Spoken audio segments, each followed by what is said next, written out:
All right. So up next, we have Daniel Havman, CTO at INDG, who will reveal how to unlock the power of 3D content at scale and learn how automation is driving precision marketing across every touchpoint. So please join me in welcoming Daniel Havman.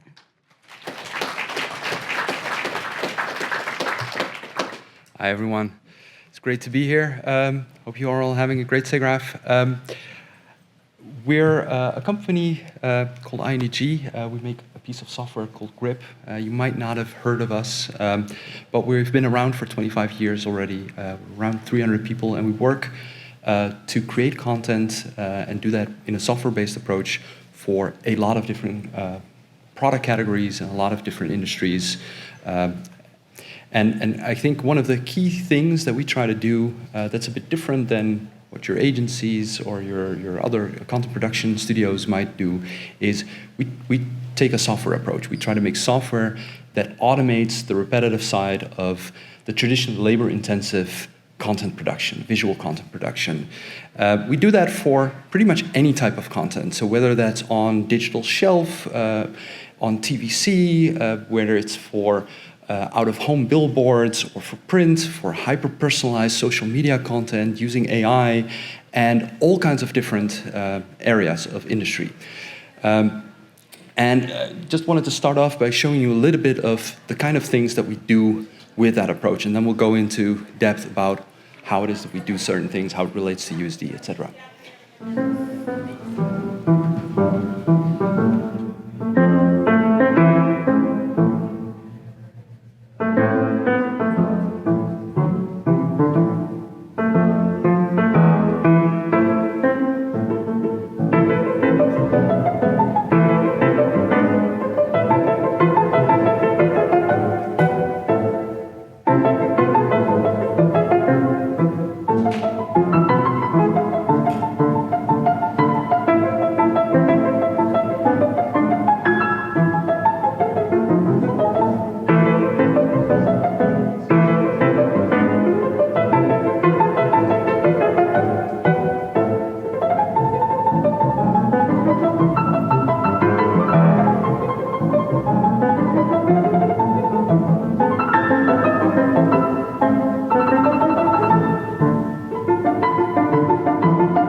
So we come from a background of software. I'm a software engineer originally myself, and we've always done things with CG and with a software mindset. So when we went on and launched our software solution that we have in the market called Grip, we launched that in 2017 with a sort of a view on content production that started from automation first.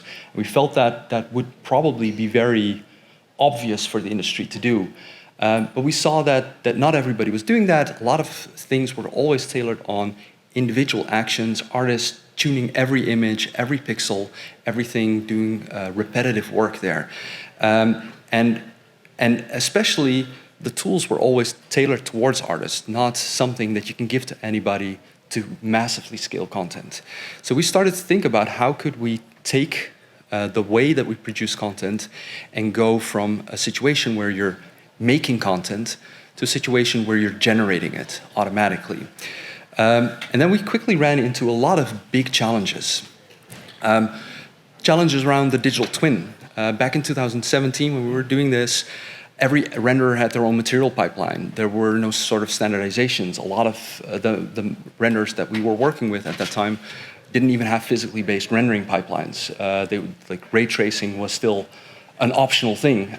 So there was no consistency in that landscape, and we had to solve how do we deal with digital twins that actually can go in all these different use cases. Same on image variations.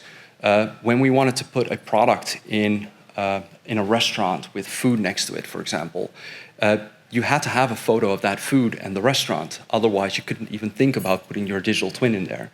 So we had to think about what does it mean to generate that at scale and generate different variations of that. The best options that we had at that time were thinking about, well, maybe we can make CG food props, which doesn't scale at all. So we had big challenges on our hands there. Also, to keep everything on brand, there's a lot of detail that artists put in sort of making every detail of the lighting precise and specific and on brand, how the art director takes all of the knowledge of a brand and feeds it into the way that they shoot it even. And that's a lot of institutionalized knowledge with art directors, maybe not even owned by the brand, it's at the agency. So figuring out how to turn that into a system was very difficult. And then you have all of these potentially visually different components that you need to visually integrate. So everything needs to be composited. And obviously we have great tools like Nuke and Photoshop, but you need to start thinking when you're generating this at scale about how to do that procedurally throughout the full pipeline, have the same ability as sort of the creative processes that you have, but scaled. And then all of that needs to be done at an enterprise scale with high performance so that people that don't know what they're necessarily getting, that are not artists, that cannot look at a wireframe and know, yeah, this is going to be good, that they get a preview that actually looks like something they would want. So we have a specific approach to where we started to tackle this. So our approach is like this. We typically start from a creative that has already been created. So there's a beautiful artist work that goes into making an initial image. And then we take that image and cut it into pieces and assign what we call controllers. So it's maybe something that says, hey, we isolate this plant and we connect it to AI, and the AI is only allowed to change the plant and nothing else in the environment, because the creative is already defined by the brand that they want this angle, this space available for text next to it, etc. And then the product is driven by a digital twin that already applies all of the rules of how that digital twin should be rendered. So if the digital twin needs very specific lighting to make a certain highlight or a rim pop, that's already encoded in that digital twin as well. And we then turn that into a configurable element that's either accessible by API or by a user interface where you can go and modify these things. So this is an example of our user interface. You can change the product, you can change the various elements that are either coming from photography or compositing or AI in many cases. And you can see that every change that you make is visually coherent, visually integrated. The change in the product changes how the shadow of the product on the washing bowl changes and how everything looks integrated. So that's how we manage all these things together. But then each of the components still needs a solution, right? So for everything related to the digital twins, we've built that on top of OpenUSD. And it's sort of in our philosophy, our foundational approach, that we want to make sure that we build these digital twins on the industry best practices and open standards, because that allows us to then take those and plug that into various different workflows. When there's, for example, agencies that need to create original content that goes into this pipeline, they can take the same digital twin, use it to create some new content, give it to our system, and then we generate variations out of that. So having this as a universal thing that can go to different environments is very important for us. And the way that we do that is basically we have a couple of key pillars that we build our digital twins on top. So we're using OpenUSD, as I mentioned, for all of the geometry that is always high poly, very detailed objects, with built-in variant sets of all of the typical variations that include, for example, the way the cream looks on the NVIDIA cream, the open and closed version, the specific positions and how they position that product.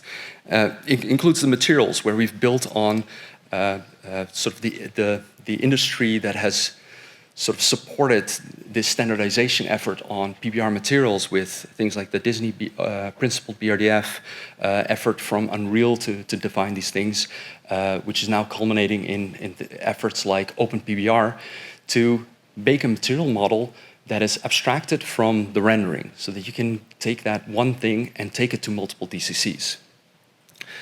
We also separate decorations from the core object so that you can take, for example, whenever there's a new design for a product packaging, for example, new label or a localized version of that label, that we can combine that with the digital twin dynamically and have a custom pipeline connected to that that simulates all of the print properties like embossing, foils, holographic effects on top of those textures that get generated, and you get a perfect representation of that digital twin. And then the other side of it is that digital twin is then connected with an OpenUSD feature that allows us to layer in different render contexts so that that principled PBR representation and all of these details get their own specific render implementation for the different DCCs. So there's obviously, we've built one for Omniverse that allows us to render in an Omniverse kit application that we've built in our pipeline, but can also give that to others that can then use Omniverse in various ways to get renders of similar quality out of it. We have a legacy pipeline that we had before we built everything on Omniverse, which still hosts some legacy features. But because we've built this in an abstracted way, we can still use those legacy features also for the newer files. And we have some clients that need specific exports in certain formats like USDZ or GLTF, or they work in Maya and they use Arnold as a renderer. And then those things are layered onto the same USD files so that that one file can go to multiple different locations. And we use OpenUSD and Omniverse in sort of three big ways. We use it as a collaboration mechanism. During the quiz, it was already mentioned, like the sort of the compositional aspects of USD allow you to work with multiple people on the file at the same time. You can have things like Hydra to render things out while things multiple teams are changing things, that everybody can see those updates at the same time. We also use it to manage the complexities of the products and how they look in various different situations, using variant sets to make sure that we can have a standardized understanding of what does it mean for a product to be open or closed or in use or empty and stuff like this. And we use it for that exchangeability across multiple DCCs, or even just the upgradability of our own pipeline. If we decide to switch to a different renderer or upgrade our renderer tomorrow, we only have to re-implement that implementation layer and not redo all of our digital twins because they happen to be built on whatever renderer was popular at that time. Now, a lot of people think that when you have a digital twin, well, then I can make renders myself, right? Then everything is already covered. We have a little bit of a different approach to that because the digital twin is not the same thing as a render for us. Typically, what you think about is that you start with a clean plate, like we have here for rituals, and if you just put in the render, that's what it looks like. You might have an opinion about it. I don't like it at all. Because this does not properly integrate yet with the lighting of the environment, and it doesn't influence the environment. It's not casting a shadow. It's not reflecting in that stone. So what we always do then is combine it with compositing. So, for example, here you see that we take things like the normals to figure out what does the environment look like, calculate an HDRI of the environment, reproject that on there, calculate all of the lighting details and specificity, calculate refractions, calculate the impact on the scene, and then you can see like here the shadow is now casting and there's a little bit of reflection in there, and then the final graded result and matching things like noise levels, you get like a perfectly integrated image. The way that we do that is you have your digital twin as a USD, you have your scene as a USD, and those get combined and loaded into an Omniverse RTX kit application that we've built that we're using in our software platform. And that kit application, through some cloud scaling infrastructure, we make sure that it either goes to dedicated capacity that we have for certain clients and for scaling our load, or dynamically scales up into the cloud to custom instances. And then end result of that gets comes back in our cache, so that the same result, the same request doesn't result in new generations, comes back in our compositing engine with all kinds of different layers, and then generates a final output result. Just as a preview of sort of our test interface of that Omniverse Kit application, you can see here a render that comes out, and then all of the passes that actually go into generating a final result. And for us, I think that got us, and the technology that NVIDIA then provides with Omniverse and allowing us to build on top of that, allowed us to get to a position where we now have digital twins that work everywhere, whether you want to generate e-commerce or put it in an AI scene or want to generate a TV commercial with it, we use the same file for everything. And then the second part of that equation is all of the variations of the rest of the image. So obviously there's a lot of talk about AI right now. And I think people are sort of on the fence all of the time. You see when you're doom scrolling at night, you see the amount of AI slop that you kind of get. But ultimately, it is a tool that can be very powerful. But we try to think about, well, what if you give that same tool to everybody? So if everybody has access to the same tools, how do you make sure that you still put in the thing that makes a branded image unmistakably that brand's image? If we take, for example, this set of images, you can see every image. You don't even see the product, but every image is very unmistakably, at least recognizable for that category. You know that the first one is like makeup, fashion, skincare kind of thing. The second one is more luxury, fragrances, or something like this. And obviously the one on the right is beverages, drinks, alcoholic, probably a whiskey of some kind. So there's a lot of identity in the way that the image is created. So it's for us very important to make sure that whatever we do with AI captures that. And when we look at how a lot of AI works, and obviously this is just the raw output of an AI, very talented teams are working with these tools and then take that into their existing workflows and improve it and retouch it and make beautiful imagery out of it. But one of the sort of fundamental limitations is that I type something in and everything changes. I type in, I want the bag to be in the top left, generates it at the top right, and everything just goes mixed. And the models are getting better and better and better. But there's sort of a need for making sure that you can control that in a more precise way. So we have developed various functionality in our software that we call Precision AI. And there's a couple of key components to that. That is, like we talk about surgical precision, the idea of only changing individual elements and not letting it affect anything else. Because one of the things that happens is, for example, you have a product of a client already in your image, and then you're changing one element, and then also the text on the product changes. And it's obviously not acceptable for clients. We want to make sure that the output actually is consumer-facing, like immediately publishable content. And that means that you probably cannot just use the output of whatever the Gen AI generated directly. You need to do stuff with that in an automated procedural way again. You want it rule-based. You want to make sure that all the things that an art director would say, no, you have to do it like this, that it's captured in the way that you generate the AI as well. And has to generate integrated results. One of the ways that we conceptually think about that is that there's a user prompt and there's what we call the Precision AI controller.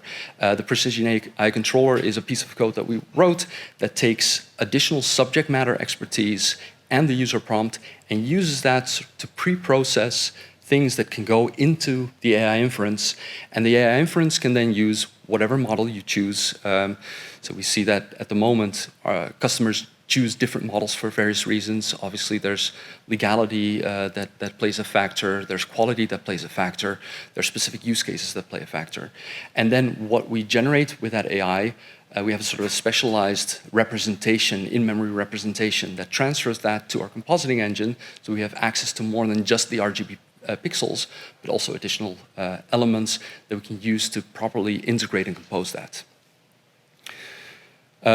And from an architectural point of view, we have a template that, and when we pre-process that, we build a context for that pre-processing. That includes information about the template itself, like the scene, the perspective, the camera positions, various Omniverse elements. So for example, we might have references in CG that define what the environment looks like or what the size of the product is physically, so that it can make sure that whatever it generates, it's up to in the same scale.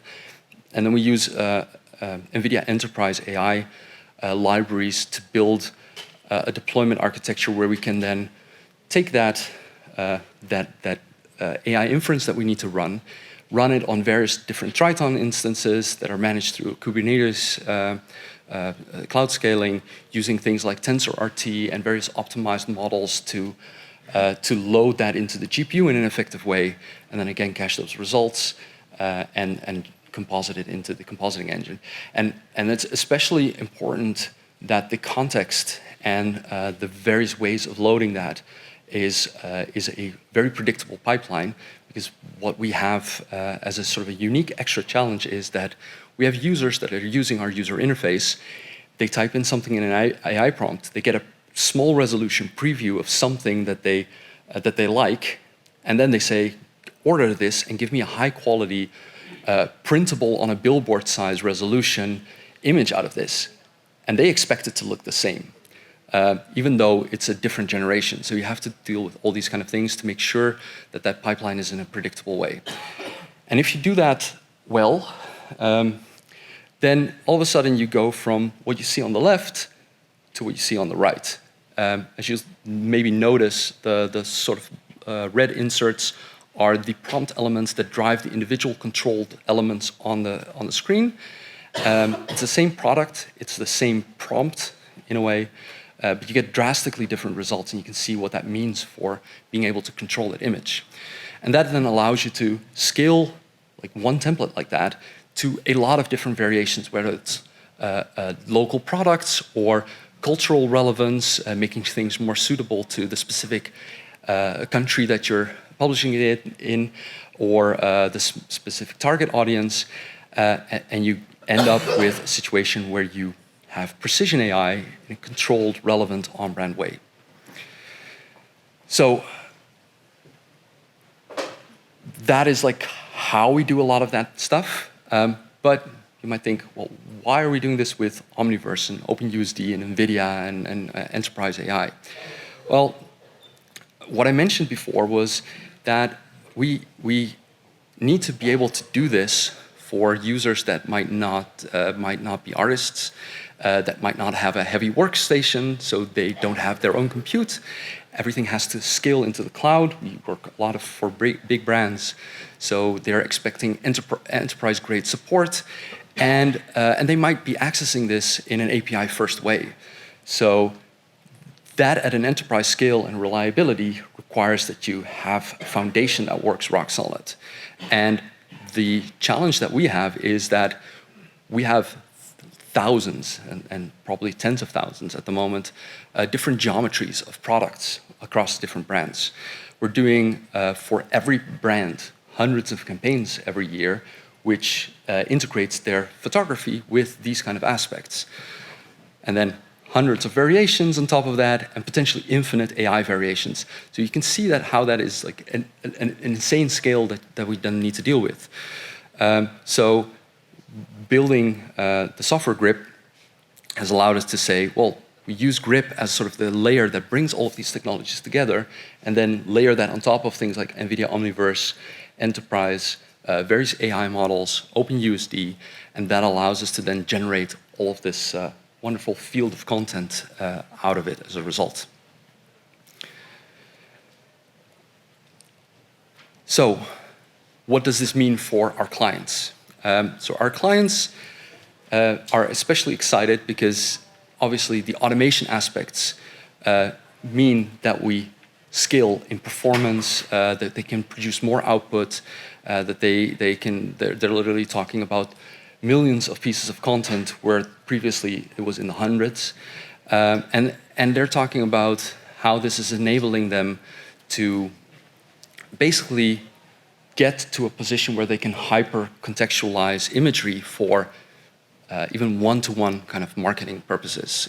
You could have every person in this audience, when they go to their website, the client's website, they could get a different image because it's possible to finally generate this. And one other aspect is that they're finally able to treat every product as a hero product. So it used to be the case that when you made content, you would say, well, this is my best-selling product, this is where I make the most margin, so that's where I'm going to shoot my campaign for, and that brings the customers in the door. Now you don't have to make that choice anymore. You can just make that same great piece of content usable for every product that you have. So every product becomes a hero product. One of the other interesting things is, what does this mean for the wider industry? And I need to build this up in a different way. So what does this mean for the wider industry? So the interesting thing is that I think a lot of these things we've managed to solve. And we haven't managed to solve them because we're just such brilliant people. We've managed to solve them by standing on the shoulders of giants like PBR, massive boost when Disney Research did their principal BRDF launch, and Unreal did great strides in there, and the whole working groups and all of the Pixar brilliant people working on USD, and everybody at SIGGRAPH that has contributed to getting to this point where we have a way to represent digital twins in such a great way, got us where we are.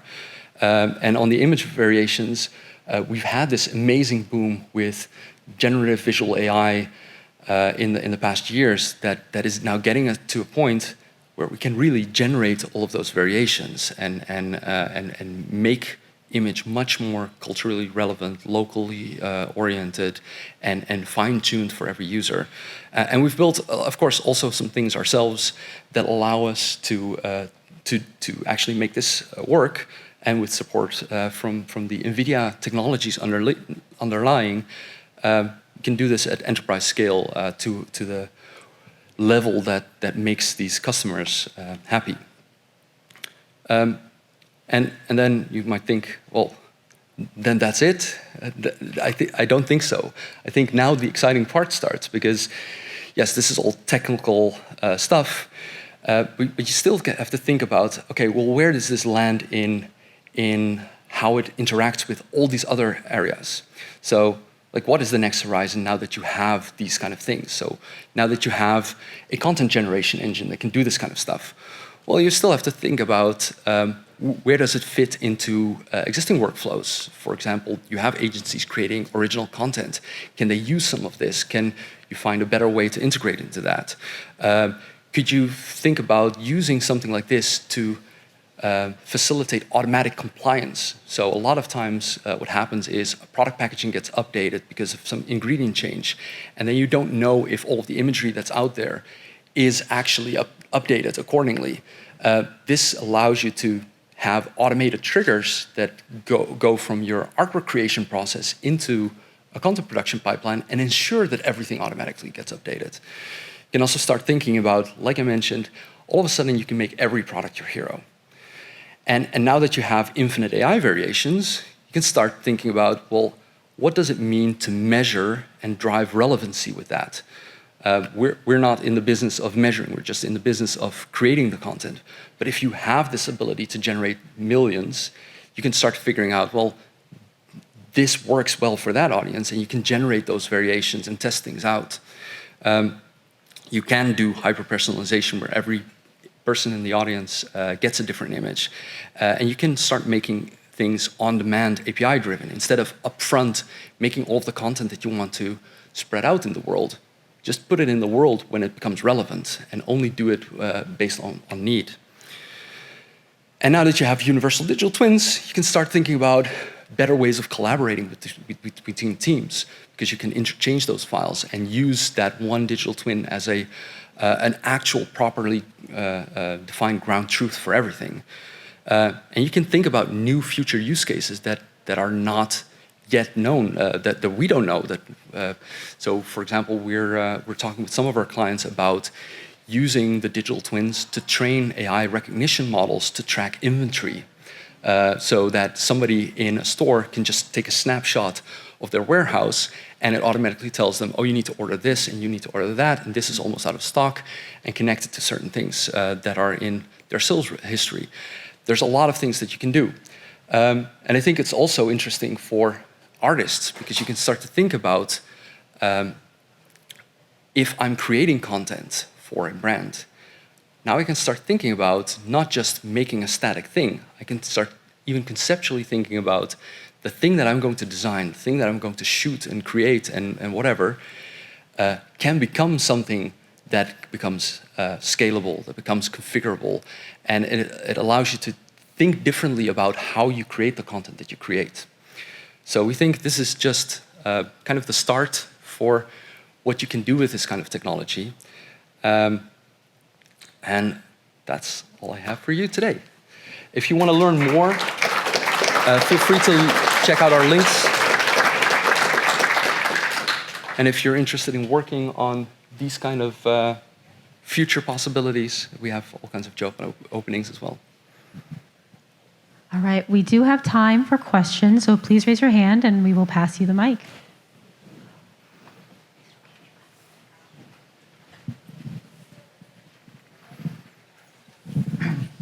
Hi, thank you. The origin story, if I heard it correctly, is INDG invested in a capability called GRIP, which is now a whole software application and tool set. It has a similar origin story vibe to Pixar creating RenderMan and Presto, and you have this whole like software capability kit. And so how are you thinking about this capability? Is it a future software licensing? You start to say this is like packageable, or is it exclusively for the use of clients, just so then they know that this is under the hood? Yeah, that's a really good question. I think conceptually, we think this is something that could be used by anybody. Practically, we so far had the best traction with clients directly because we understand them very well, and we're used to working with them directly.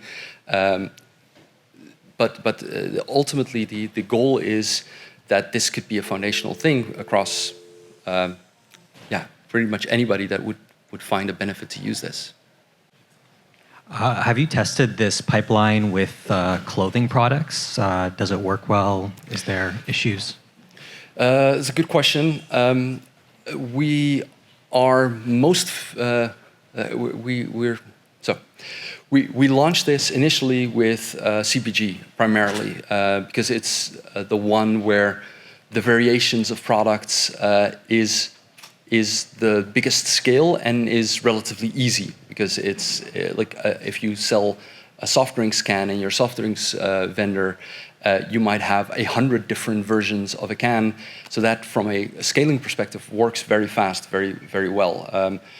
We do this for multiple industries though. So we also do this for, we started with CPG, consumer packaged goods.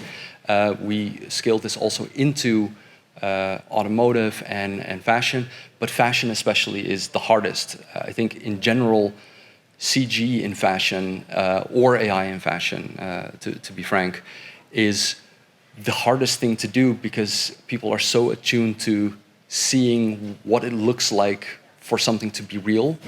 So it's just a harder one to, in general. But yes, we do. We've done stuff for various footwear brands, for various clothing brands as well. But it's let's say less mature. Perfect. We have a question over here. Hi, thanks for the nice presentation. I had a question on the kind of business and development side. You mentioned you have started 20 years ago or something like that. And obviously, generative AI was not available then. So how was the transition? Like, did you guys have everything ready, or you saw the potential in generative AI and kind of had a quick change? Because we see it with Palantir and many successful companies kind of. Yeah, it's a really good question. I think when we started the company 25 years ago, CG was barely a proper thing. I remember one of the first productions we did was, I think, on, we had just like a stack of computers that were just rendering things and was very, very ad hoc. And obviously that industry has matured tremendously. At least we have matured in that industry tremendously, I should maybe say. But you're right, like visual AI was not a thing back then. And even when we launched the software, which was in 2017, that was not a viable solution to produce production-ready, full-resolution, high-quality imagery. And we weren't in that space yet. So, but we did have an idea of what we knew what is necessary to produce an image, because we had done that manually a lot of times before. So we knew there were going to be things like some kind of master photography, some kind of digital twins for either props or products, some kind of elements that might need to be composited in and layered in, some kind of scene reconstruction, whether it's manually or automated, that allows you to reproject shadows into the scene and all these kind of things. So we knew quite well what goes into actually producing an image to the finish line. So when we designed the software and our approach to the software, we designed it with that compositing and procedural compositing and that visual integration of various different elements as sort of a core foundational element. And that allowed us to, when AI got to the point where it was good enough, and we figured out that we could control some of those elements of AI, that it felt that it was a natural slot in to that technology stack that we already developed. Daniel, thank you so much for the presentation. I would love to learn more about precision AI, what type of framework you're using, and what level of control is it giving you? And could you also share like maybe some examples if they are available?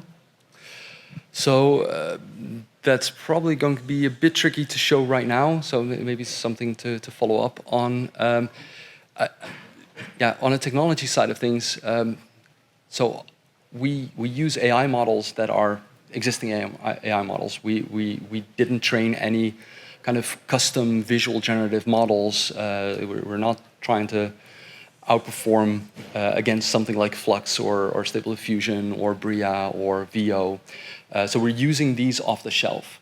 So, but our production pipeline and our sort of technology pipeline, we've built a sort of a custom context preprocessor, if you will, that takes various context elements like how would an art director art direct this? What is the user prompt that goes into this? Are there any references? Is there a specific scale information that is available? And then we built our own custom pipeline, our custom code that takes those prompts and parameters and context clues and uses it to pre-process in a way that it can then ask pretty much any other AI to generate that thing in the right way. Hope that helps. It's not like an off-the-shelf, you can just download this thing and then do it yourself. Gotcha. Thank you so much. All right, we're going to take one more question. Hi, so how can you, did you have to work with like proprietary materials like Corona or V-Ray? Does it go well with your pipeline? Yes, it's a good question.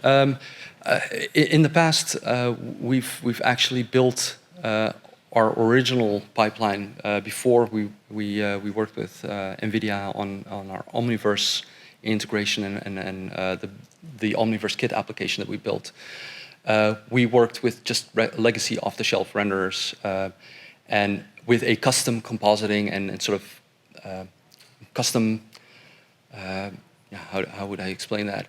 Sort of a custom path interpretation pipeline, a path tracing interpretation pipeline at the end, so that it takes not the final render pixels, but some of the information also about how it got to that rendered final image. And we had a specific, we built our specific encoding structure on top of that to be able to use that in the software to dynamically generate variations out of that. But that was built originally on existing renderers. When we originally started, we were using V-Ray, but quickly also experimented with things like Arnold, Redshift, and that's part of the motivation for going for OpenUSD actually, because we had, for various different purposes within the organization, coming from a more agency kind of background, we had different renderers that were better suited for different situations, and not having an interchange mechanism made it very hard to interchange those files between the scenarios. So you would have somebody that would make, for example, digital shelf content, and they would redo some of the materials when they went to Arnold for in-context rendering, and it would go to yet a different thing for some of the real-time content that we were doing. We did some Unity applications back in the day as well, using the same files, but every time we had to redo the materials. So OpenUSD was sort of fundamental in that, in combination with this material abstraction, to make it so that we could be independent of that and be more flexible. Hope that answers the question. Awesome. Well, thank you so much, Daniel, for this awesome session about 3D content at scale. Thank you so much.